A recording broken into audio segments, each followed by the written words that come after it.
옆에 분들하고 서로 한번 인사 나누겠습니다. 우리 함께 힘내십시다.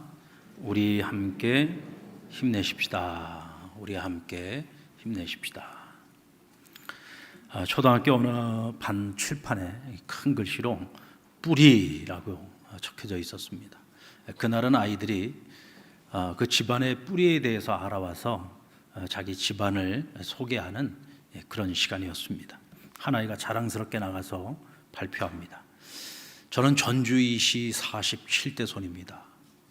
저희 증조 할아버지는 조선시대에 예조 판서를 지내셨습니다.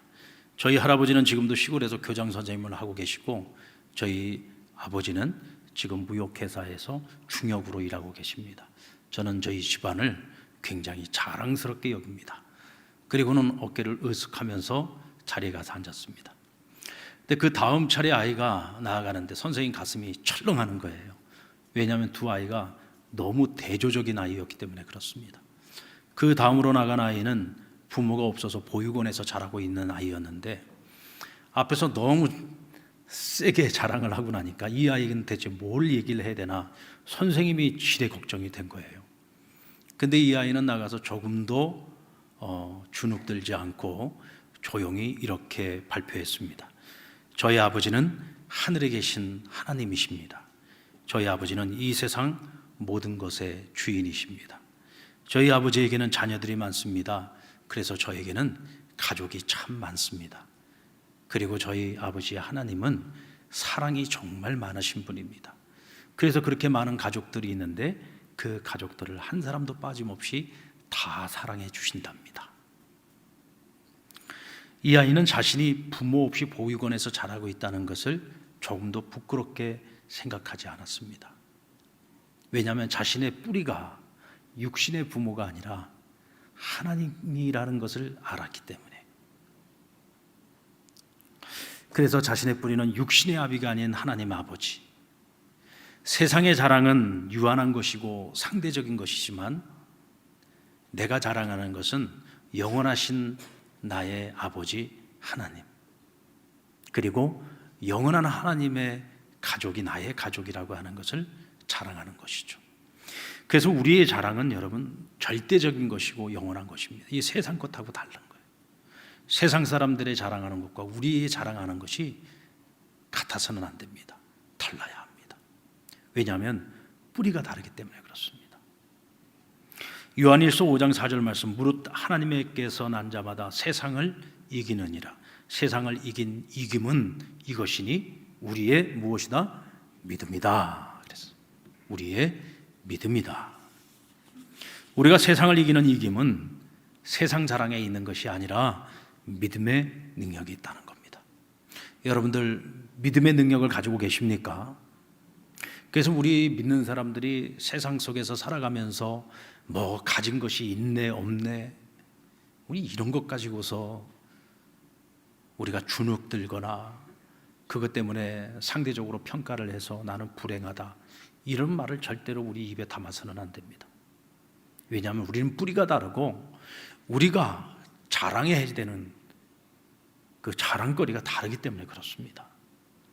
우리가 세상을 이길 수 있는 것은요, 세상과 같은 기준이 아니에요.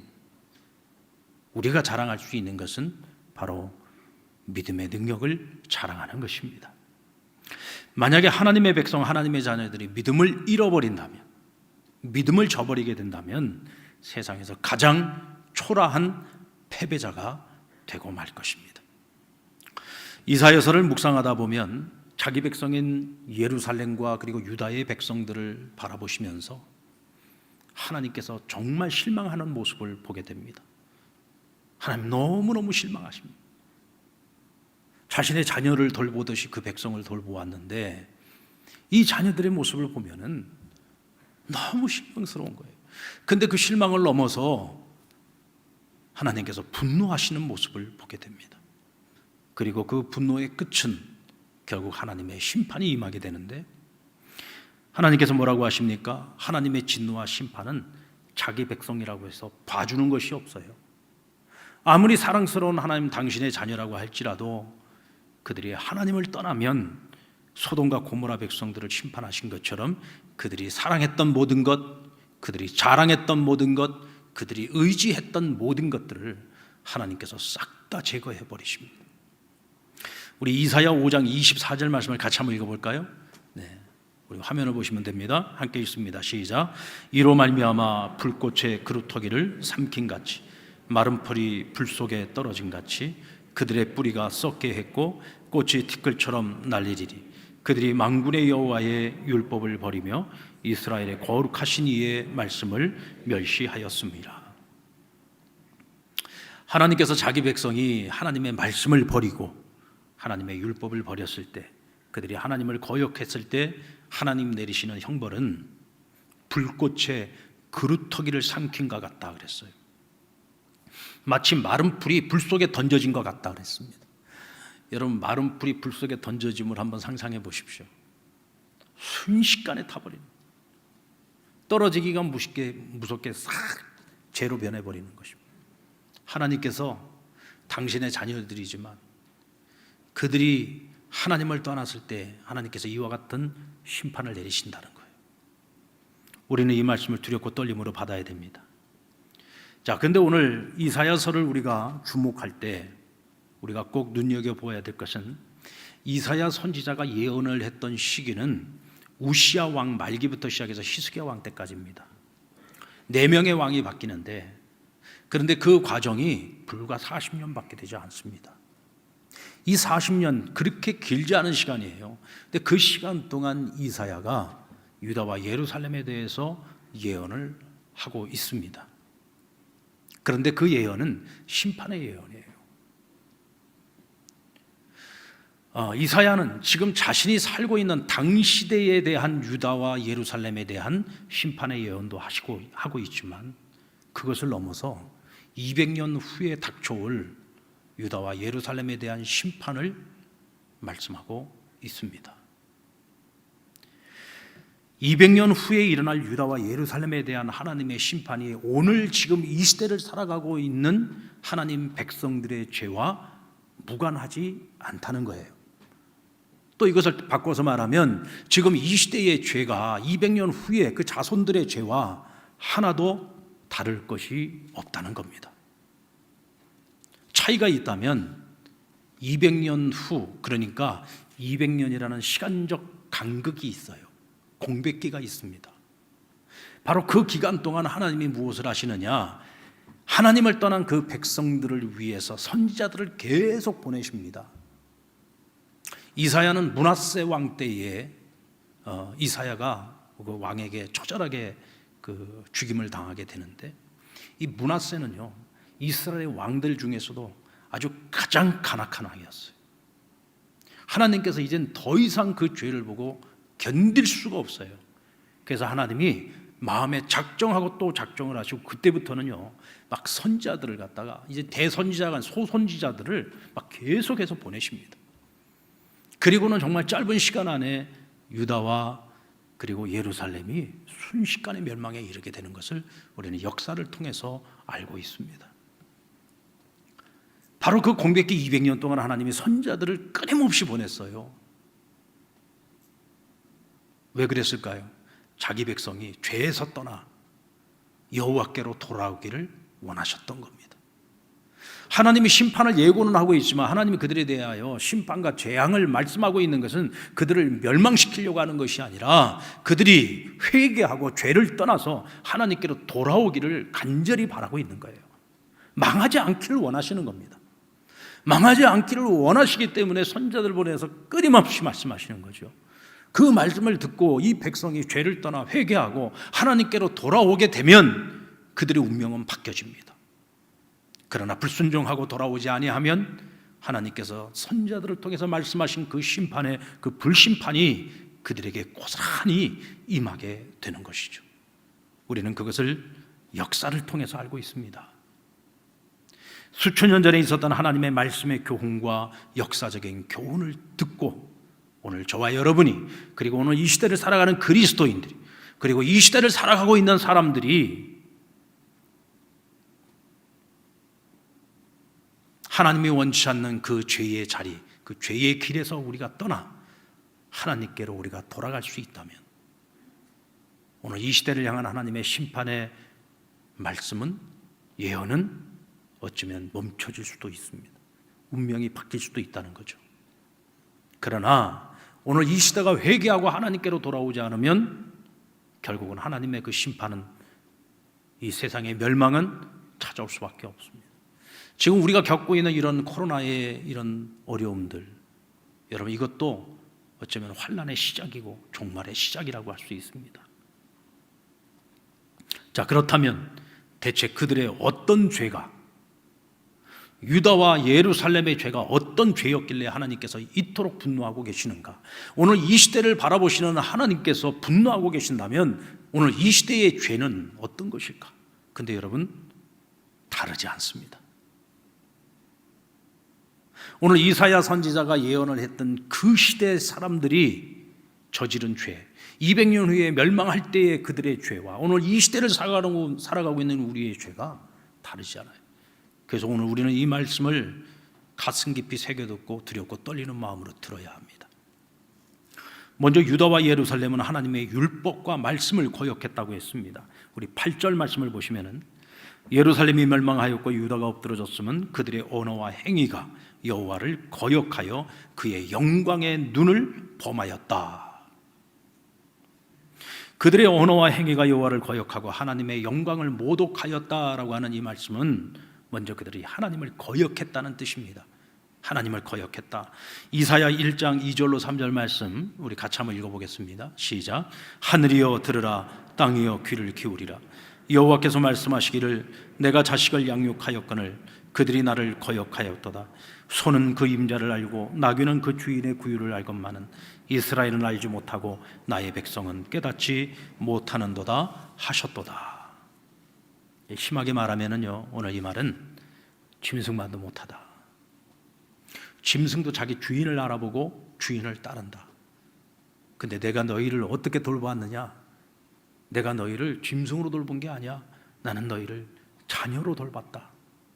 내가 너희를 자녀로 삼았고 내가 너희를 자녀로 돌보았는데 너희는 나를 거역하였다. 너희가 나의 말을, 내가 너희에게 준 그 율법의 말씀을 너희가 거역하였다. 이 말은요, 너희가 너희의 뿌리를 버렸다는 얘기입니다. 짐승도 자기 주인을 알아보는데 자식이 아비를 알아보지 못하고 아비의 말씀을 거역했다는 거죠. 그래서 하나님께서는 이스라엘 백성들에게 끊임없이 말씀하시는 것이 뭐냐? 내가 너희에게 어떻게 은혜를 베풀었는지를 기억하라. 그래서 모세와 여호수아에게 그것을 내 자손들에게 가르쳐 기억하게 하라 그랬어요. 여러분, 이스라엘이 어떤 민족입니까? 본래 이스라엘은요, 우리가 히브리 민족이라고 부르잖아요. 이 히브리라고 하는 것이요, 원래는 헤브루라고 하는 용어인데, 이 헤브루가 뭐냐? 이게 종, 노예라는 뜻입니다. 이들은 본래가요, 세상에 이런 족속이 있는지도 몰랐습니다. 그저 한낱 애굽의 노예들이었단 말이죠. 그래서 헤브루 족속, 히브리 민족이라고 부르고 있는 거예요. 그런데 이런 사람들을 하나님이 택하셨어요.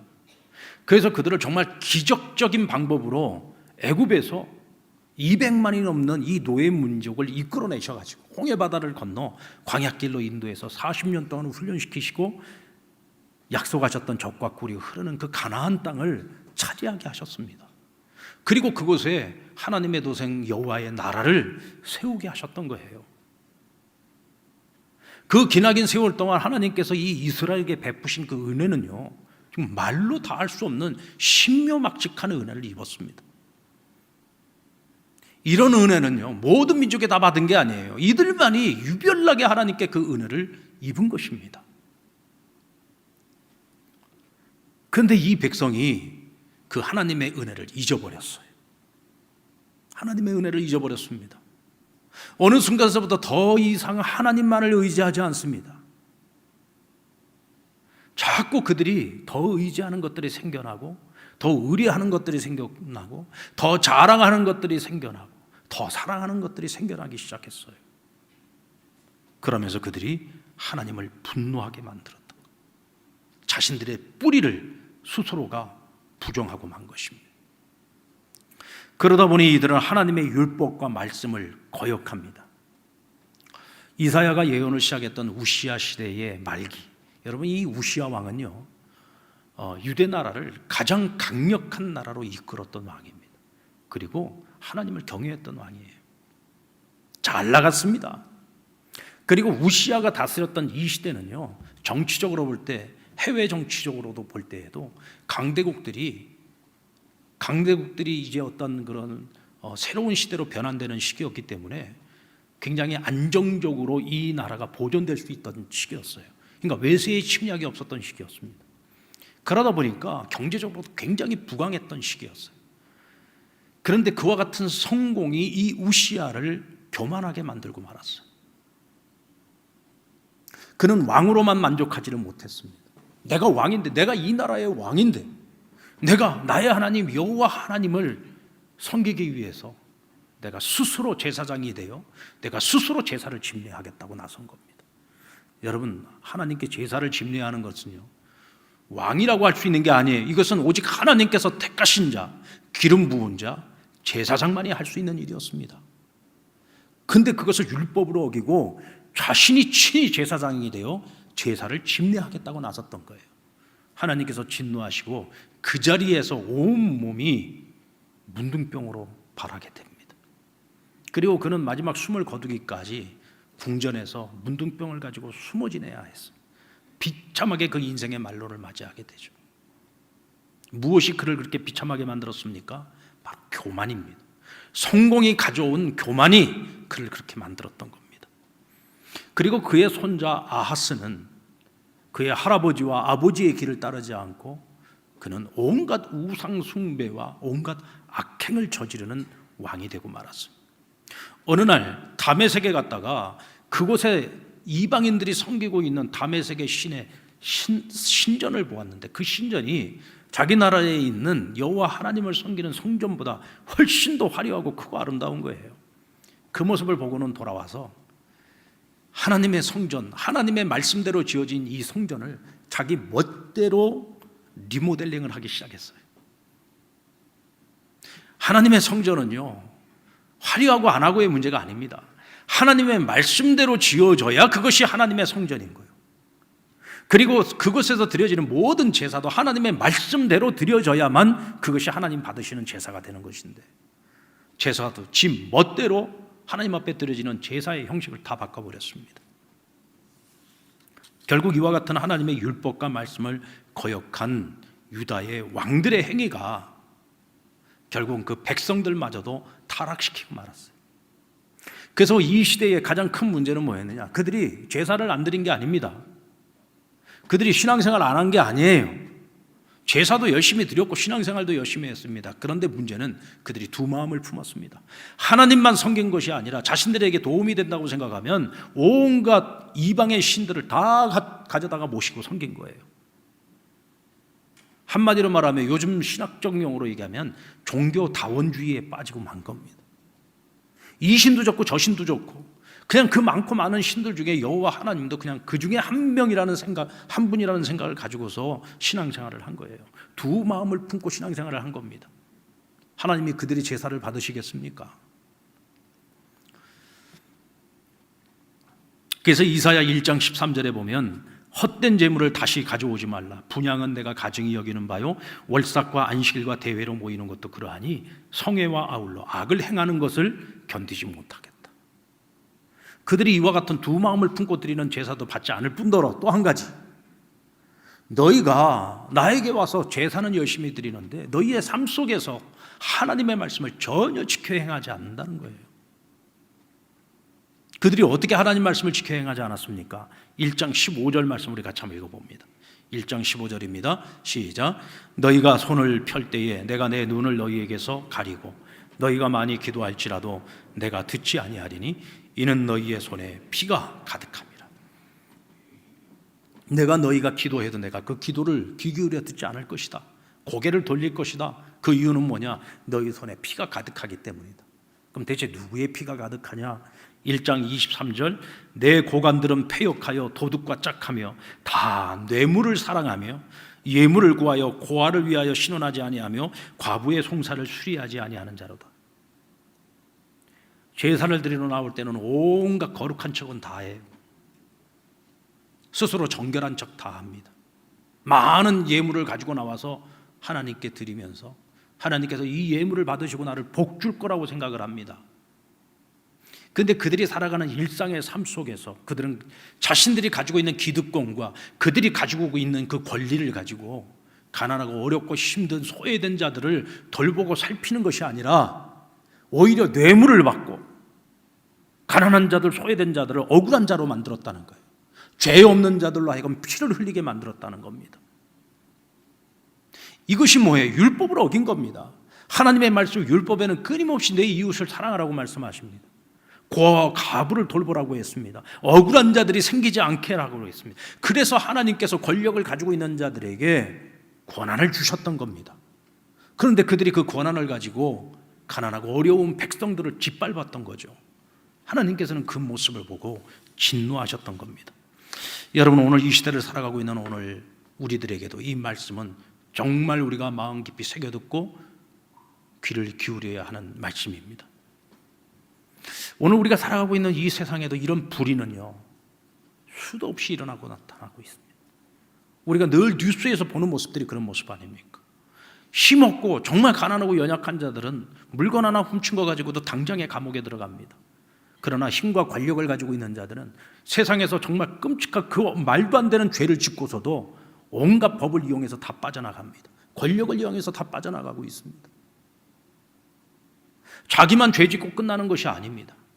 이 사회 속에 지금 온갖 곳곳에 지금 처져 있는 그 사회 구조 악 속에서 때로는 거짓 증언을 해야만 하는 상황으로 몰리기도 하고, 때로는 불의를 보고서도 침묵해야만 하는 것을 강요당하기도 합니다.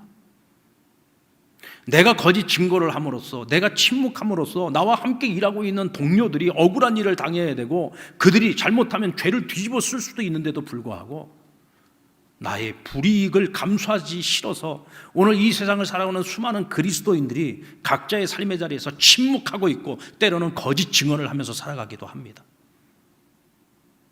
그런 우리가 하나님 앞에 나와서 예배를 한다면 과연 그 예배가 하나님이 신령과 진정으로 받으실 만한 예배가 될 수 있겠는가? 너희가 삶의 자리에서 그와 같은 죄를 저지르고 살아가는데 너희가 하나님께 부르짖고 기도한다고 하나님은 그 기도를 들으시겠는가? 하나님 분명히 말씀하십니다. 듣지 않겠다는 거예요. 그런 예배는 필요 없다는 겁니다. 화려한 예배, 화려한 제사, 화려한 기도, 그런 것이 중요한 것이 아니라 하나님을 섬기는 너희의 마음과 그 중심이 하나님 앞에 거룩해야 되고 정결해야 되고 진실해야 되고 정의로워야 한다는 거죠. 오늘 하나님이 우리에게 요구하시는 것은 바로 그런 것입니다. 하나님을 더욱 분노케 하는 유다와 예루살렘의 또 한 가지 죄, 이것은 이들이 하나님보다 더 자랑하고 더 의지하는 것들이 많았다는 거예요. 이를 바꿔 말하면 이들이 하나님과 그의 말씀을 거역하는 이유는 바로 이들이 하나님보다 더 사랑하고 자랑하는 바로 이것들이라는 거죠. 그래서 하나님이 이것을 싹 제거해 버리시겠다는 거예요. 자, 우리 3장 1절로 3절 말씀 같이 한번 읽겠습니다. 시작. 보라, 주 만군의 여호와께서 예루살렘과 유다가 의뢰하며 의지하는 것을 제하여 버리시되 곧 그가 의지하는 모든 양식과 그가 의지하는 모든 물과 용사와 전사와 재판관과 선지자와 복술자와 장로와 50부장과 귀인과 모사와 정교한 장인과 능란한 요술자를 그리하실 것이다. 자, 유다와 예루살렘이 의지하는 것들입니다. 이것들 하나님께 다 제거하시겠다. 왜? 너희가 나를 의뢰하기보다 이것들을 더 의지하고 더 의뢰하니까. 고대 국가 시대에는 끊임없는 영토 확장 전쟁이 있었어요. 그래서 작은 나라든 큰 나라든 전쟁이 그치질 않았습니다. 이 예루살렘도 이 작은 나라가 얼마나 많은 전쟁을 치렀는지 모릅니다. 외세의 침입을 끊임없이 받았던 나라가 바로 이 예루살렘이란 말이죠. 그런데 그 와중에서도 이 유다의 왕들과 백성들이요, 우리는 괜찮아, 걱정하지 않아도 돼 라고 생각하게 만드는 것들이 있는데, 그것이 뭐냐? 난공불락의 요새 예루살렘 성, 이 성이 우리를 지켜줄 것이다. 그리고 이 성 안에 비축되어져 있는 많은 물자가 어떤 적이 쳐들어와도 우리는 버텨낼 수 있다. 심지어는 여러분 전쟁에서 가장 중요한 게 또 한 가지가 뭐냐? 물이에요, 물. 근데 히스기야 왕 시대에 사내립이 쳐들어왔을 때 적군들이 물을 마시도록 성 밖에 있는 모든 샘을 다 차단시켜버리고 그 바깥에 있는 귀여운 샘물을 갖다가 수로 공사를 해가지고요 성 안으로 다 들어오도록 만든 거예요. 그래서 예루살렘 성 안에는 물이 풍부했습니다. 우리는 물도 풍부하다. 게다가 수없이 많은 전쟁에서 단련되어지고 훈련되어진 용사와 전사들로 우리는 가득하다. 우리는 수없이 많은 무기를 가지고 있다. 우리에게는 재능 있는 자들이 너무 많다.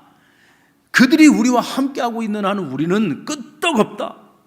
그리고 그들이 더 믿는 구석이 있었어요. 그게 뭐냐? 동맹국이었습니다. 강력한 동맹국. 우리 뒤에는 애굽이 있다. 저 애굽의 군대가 우리와 함께하면 우리가 이기지 못할 적이 없다. 어떤 적이 쳐들어와도 우리의 동맹이 와서 우리를 도와줄 것이다. 근데 여기 하나님이 없어요. 하나님이 없습니다. 하나님의 은혜로 오늘 여기까지 온 백성들이 그들이 하나님을 자랑하는 것이 아니라 헛된 것들을 자랑하고 있단 말이죠.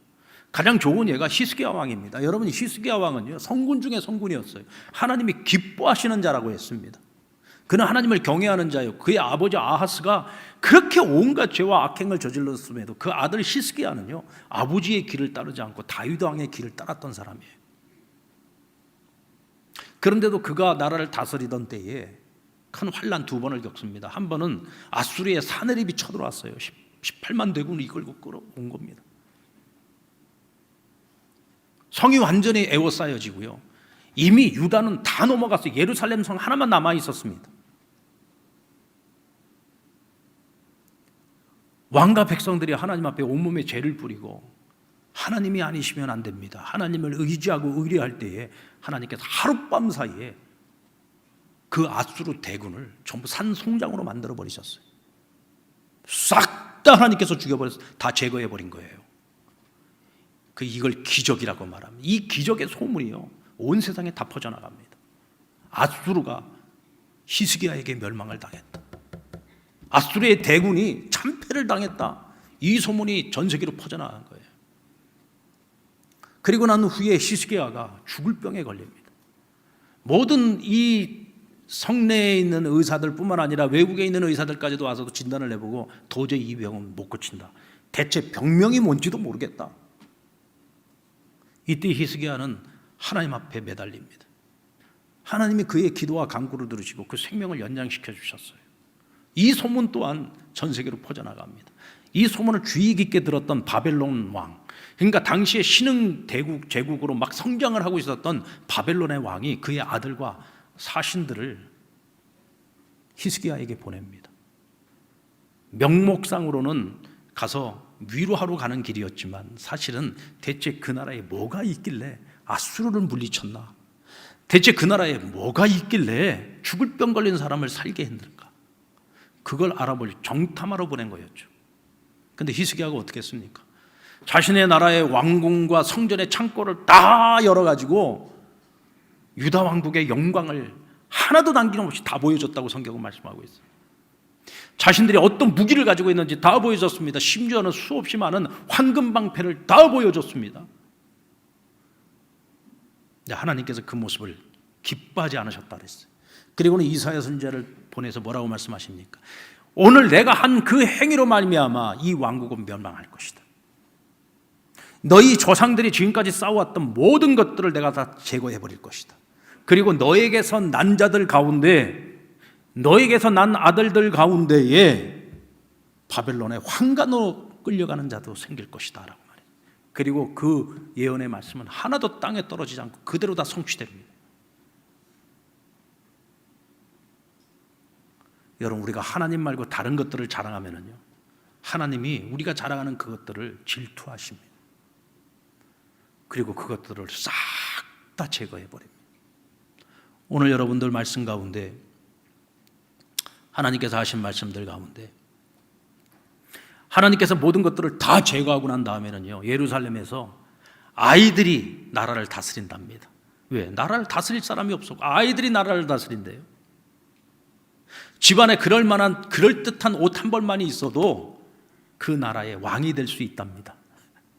이거는 나라가 아닌 겁니다. 하나님 모든 것을 제거하고 나면요, 여러분, 예루살렘은 더 이상 사람이 살 수 없는 땅이 되어버립니다. 유다라고 하는 나라 자체가 완전히 이 지구상에 사라져버리고 마는 거예요. 우리가 대체 무엇을 의지해야 되고 무엇을 의뢰해야 됩니까? 코로나 사태로 인해서 한국은 세계에서 진정한 선진국이다. 연일 TV를 통해서 많은 사람들이 얘기하고 있습니다. 인터넷 유튜브에도 들어가면 이 대한민국이 얼마나 세계에서 가장 살기 좋은 나라고 잘 사는 나라인지 연일 떠들고 있습니다. 근데 사실입니다. 여러분, 그 얘기가 틀린 얘기는 아니에요. 정말 대한민국 잘 살고 있습니다. 세계 어디를 가봐도요, 대한민국처럼 잘 사는 나라가 없습니다. 도시가 되었던 농어촌이 되었던 어디를 가도요, 정말 대한민국 잘 사는 나라입니다. 그런데 우리나라 사람들은 여기가 헬 지옥이라고 얘기합니다. 다른 나라 사람들은 한국을 보면서 저기가 천국이라고 얘기하는데 우리는 헬 지옥이다. 그래서 여기를 하루 빨리 빠져나가야 된다 외치고 있죠.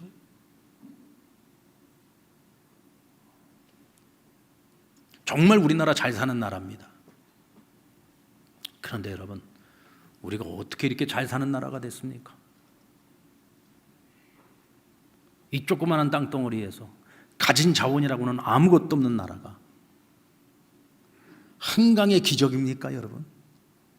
한강이 이 나라를 이렇게 잘 살게 만들었습니까? 한강은 여러분, 이 근대에만 있었던 것이 아니라 고대에도 있었고 중세에도 있었고, 한강은 늘 그 자리에 있었습니다. 한강이 이 나라를 이렇게 만든 게 아닙니다, 여러분. 하나님께서 이 나라 이 민족을 사랑하시고 하나님께서 이 나라에 하나님을 경외하는 백성들을 통해서 이 나라를 축복하신 겁니다. 우리는 이걸 절대로 잊지 말아야 됩니다. 이 땅에 그리스도인들 뿐만 아니라 하나님을 모르는 사람들도 그걸 알아야지 됩니다. 그거를 알지 못하고 하나님의 은혜로 되어진 이 나라가 하나님을 거역한다면, 하나님을 멸시하고 조롱한다면 그 나라는 미래가 없고 희망이 없습니다. 코로나는요, 인간이 쌓아올린 과학 문명의 발전을 비웃기라도 하듯이 우리가 쌓아올린 유토피아의 꿈을 한순간에 다 무너뜨렸습니다. 여러분들 잘 생각해 보세요. 코로나 터지기 전까지 우리가 가장 많이 들었던 얘기가 뭡니까? 가장 많이 들었던 얘기, AI입니다. AI 시대가 오고 있다. 4차 산업 시대가 오고 있다. 새로운 시대가 오고 있다. 인간은 이 AI를 통해서 유토피아, 인간이 가장 편안하게 행복하게 살 수 있는 새로운 세상을 만들 것이다. 거기에 따르는 여러 가지 걱정거리들도 있습니다만은 정말 완전히 차원이, 지금까지 우리가 살아왔던 이 시대와는 완전히 차원이 다른 새로운 세상, 과학 문명에 인간이 쌓은 금자탑이 이루어갈 유토피아를 끊임없이 얘기하고 있어요. 근데 코로나 딱 터지면서요, 싹 들어갔습니다. 여러분, 코로나는 바이러스, 하나님이 창조하신 창조물 중에 가장 작고 가장 미약한 거잖아요. 근데 인간이 교만하고 인간이 스스로 우리의 손으로 이 지상의 천국을 만들겠다고 유토피아를 꿈꿀 때 하나님 없이, 아니 하나님은 없다고 말하는 그들을 향해서 하나님께서 하나님이 창조한 가장 작고 미약한 것을 들어 인간이 쌓아올린 모든 것들을 한순간에 다 무너뜨려 버린 거예요. 어떤 과학 기술을 가지고 우리가 이 작은 바이러스 이걸 해결할 수가 있습니까? 지금 달나라에다가 지금 사람을 보내고 있는 그런 화성까지도 가고 있는 이 시대의 과학 문명인데도 아직까지도 백신 하나 못 만들고 있고 치료제 하나 정확한 거 못 내놓고 있잖아요. 하나님께서 이번 기회를 통해서 우리에게 미리 한번 맛배기로 보여주신 것 같아요. 너희 앞만 까불어봐야 소용없다. 내가 만든 가장 작고 미약한 이 바이러스 하나 가지고도 내가 너희를 혼란에 빠지게 만들 수 있어. 너희가 쌓아올린 모든 것을 한순간에 다 내가 무용지물로 만들 수 있어. 라고 오늘 우리에게 말씀하고 계시는 거죠. 여러분, 이 대한민국은 정말 이 세계 어느 나라보다 정말 하나님의 큰 은혜를 입은 나라입니다. 70년 전만 해도 세계에서 제일 못 사는 나라였던 이 나라가 어떻게 이렇게 부강한 나라가 되었습니까? 어떻게 이제는 세계인들이 너무너무 잘 사는 나라, 저 한국을 부러워하는 나라가 되게 되었습니까? 만약에 여러분 6.25 전쟁이 터지고요, 유엔군과 미군이 참전하지 않았었다면 이 나라는 공산화가 됐을 겁니다. 그렇다면 우리는 지금 이렇게 예배도 못 드리고 있을 것이고, 지금 저 북한 꼴이 딱 지금 이 한반도 꼴이었을 겁니다. 정말 내가 왜 이 땅에서 태어난 나를 저주하면서 원망하면서 그렇게 살아가야 될 운명들이었을 거란 말이죠. 근데 우리가 어떻게 지금 이런 것들을 누리면서 살아가고 있습니까? 하나님의 은혜입니다. 이걸 잊어버리면 이 나라, 이 민족은 희망 없습니다. 미래가 없습니다. 우린 지금 코로나 강국이다, 뭐 K 방역, 여러분 정말로 그렇습니까? 우리가 지금 그것을 자랑하고 있을 때 연일 해외로부터 계속 유입되어지고 있는 코로나 환자들, 그들과 치열한 싸움을 벌이고 있는 우리의 딸들이 있다는 사실을 기억해야 돼요. 이제 여러분 한여름이 옵니다. 지금 현재도요, 방역복을 입고요, 하루 종일 시간을 보내다 보면 체감온도 70도랍니다. 그러니까 간호사들이 그냥 픽픽 쓰러집니다. 지금 더 이상 견딜 수 없어서 그냥 간호사를 포기하고 떠납니다. 그 자세를. 이거 여러분 금년 여름 지나고 나면은요, 아마 엄청난 위기가 또 올 수 있습니다. 막아낼 사람이 없어요. 막아낼 사람이. 그들에게만 우리가 희생을 요구하고 있어서는 안 됩니다. 정부도 그들에게만 희생을 요구하고 있으면 안 됩니다. 정부가 차단할 건 차단을 해줘야 되는 거예요. 그들에게만 희생을 요구하고 있잖아요. 우리 국민들도 역시 마찬가지입니다. 우리가 지금 마스크 쓰고 1시간 버티는 것도 힘든데 그들은 하루 종일 마스크를 쓰고 하루 종일 그 환자들을 갖다가 돌봐야 됩니다. 그게 넘이니까 괜찮지요. 여러분, 내 딸이라고 생각을 해보세요. 내 아들이라고 생각을 해보십시오. 끝날 때까지 우리는 겸손해야 됩니다. 결코 그것을 누구의 공으로 돌려서 안 됩니다. 우리 경제는 끄떡없다고, 연일 끄떡없다고. 여러분, 지금 우리가요, 기초부터 흔들리고 있어요. 우리가 지금 그 현장에 살고 있지 않습니까? 모든 나라의 경제의 가장 기초 기반이 되는 것이 뭐예요? 기계공업입니다.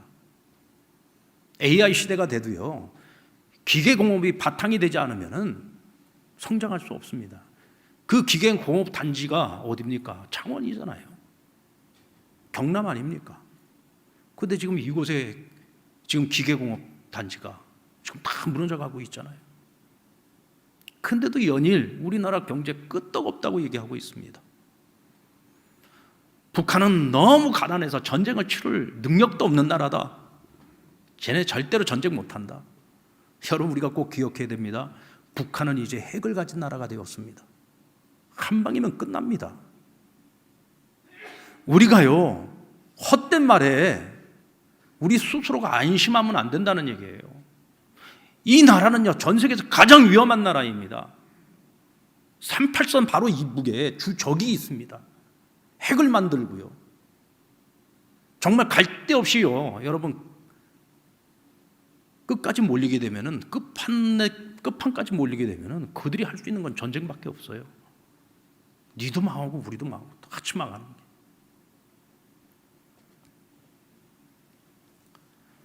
우리는 현재 잃을 것이 하나도 없다. 뭐 어떤 정책이 펼쳐지더라도 우리가 가지고 있는 것들은 흔들리지 않는다. 여러분, 서울에 뭐 수십억 하는 아파트 갖고 있으면 뭐 할 겁니까? 나라가 무너지면은요, 우리가 뭘 갖고 있어도 그것이 우리를 지켜주지 못합니다.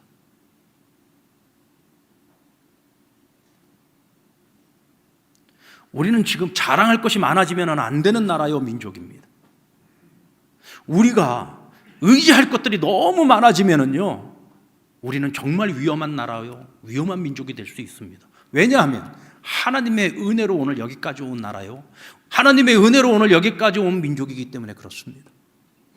근데 우리가 하나님의 그 은혜를 잊어버리고 하나님을 거역한다? 그러면 정말 희망이 없습니다. 정말 이제 미래가 없는 것입니다. 오늘 우리 한국교회와 성도들은 이 나라가 유다와 예루살렘의 길을 걷지 않도록 기도해야 됩니다. 우리가 지금 자랑하고 있는 것들에 우리 스스로가 속아서는 안 됩니다. 방심해서는 안 됩니다. 우리가 다시 여호와께로, 하나님께로 돌아가지 않으면 이 나라에 미래가 없고 소망이 없다는 사실을 기억하십시오. 우리에게만 소망이 없는 것이 아니라 우리 다음 세대, 우리 자녀들의 세대에 미래가 없고 희망이 없습니다. 사랑하는 여러분, 오늘 저는 이 말씀을 우리가 정말 마음속에 들어야 된다고 생각합니다. 이 나라가 이대로 주저하지 않도록 기도하셔야 됩니다. 오늘 이 땅에 하나님의 자녀들, 하나님 백성들이 눈물로 하나님께 호소하고 이 나라, 이 민족의 죄를 하나님 앞에 고백하면서 우리가 하나님께로 돌아갈 수 있도록 기도하셔야 됩니다. 들을 귀 있는 자는 들을 수 있기를 주의 이름으로 축원합니다.